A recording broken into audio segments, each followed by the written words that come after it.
Estamos en la biblioteca del Seminario Reformado Latinoamericano. Busquemos un estudiante para hacerle una pregunta. ¡Vamos!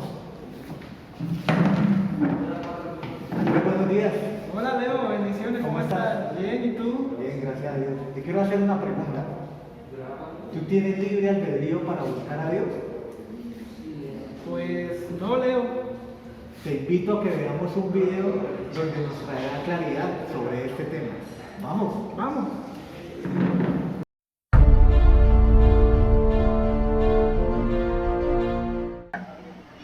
Bienvenidos a 5 minutos en la historia.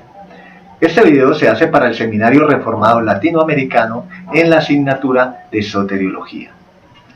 El día de hoy trataremos la controversia suscitada en el siglo V entre el teólogo Agustín de Hipona y Pelagio. Y para introducirnos en el tema, hagámonos una pregunta.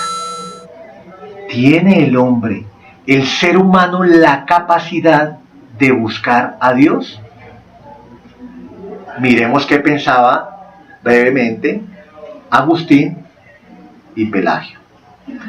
Agustín pensaba que el ser humano era malo, y esto debido a la caída de Adán en el Edén, ya que en la creación Adán y Eva tenían la capacidad de no pecar, pero luego de la caída la perdieron, arraigándose en ellos la naturaleza pecaminosa, o lo que se denomina en teología la doctrina del pecado original, la cual transmiten a toda de su descendencia de generación en generación hasta el día de hoy.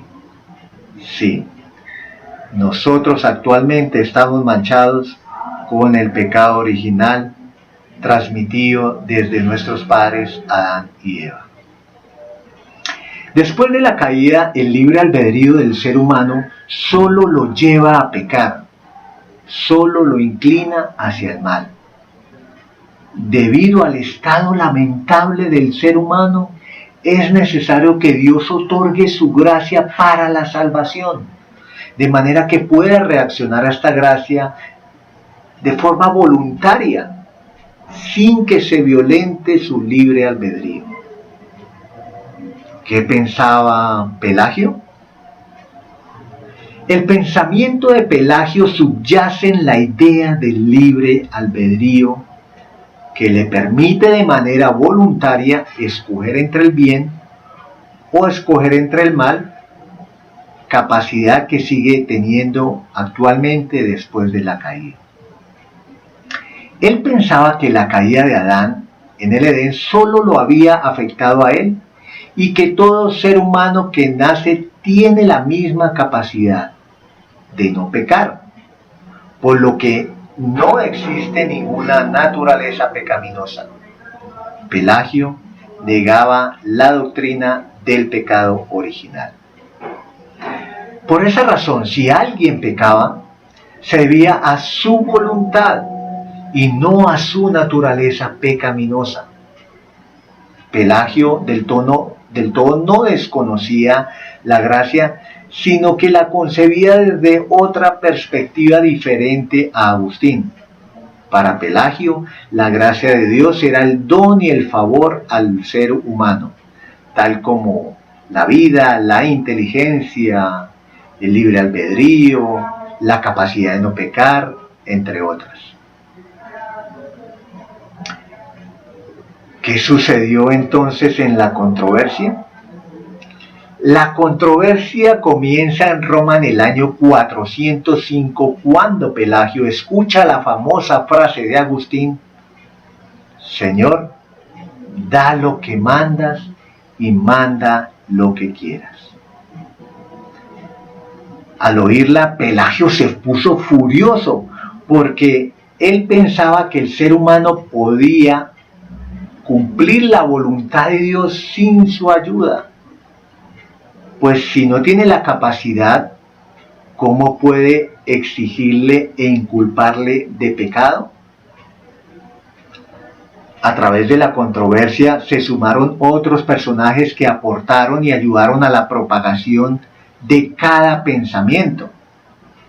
Esto en ciudades tales como Cartago, Éfeso, Palestina, entre otras. Numerosos escritos, no pocos, numerosos escritos fueron fruto de esta controversia. Escritos que aún encontramos entre nosotros disponibles y que enriquecen la teología de sus lectores. Varios concilios fueron necesarios para desaprobar el pelagianismo y finalmente en el 418 en el concilio de Cartago fueron condenadas las ideas de Pelagio y en el 431 en el concilio de Éfeso fue ratificada esa desaprobación. ¿En qué nos aprovecha a nosotros conocer esta controversia? Planteémonos finalmente una pregunta. ¿En qué posición teológica me encuentro con respecto a mi salvación? ¿Tengo yo la capacidad innata de acercarme a Dios? ¿O me es necesaria la gracia y la ayuda de Dios para buscarlo a Él? Estaremos tratando estas y otras preguntas en las siguientes emisiones de 5 minutos en la historia de la Iglesia. Dios les bendiga. Hasta pronto.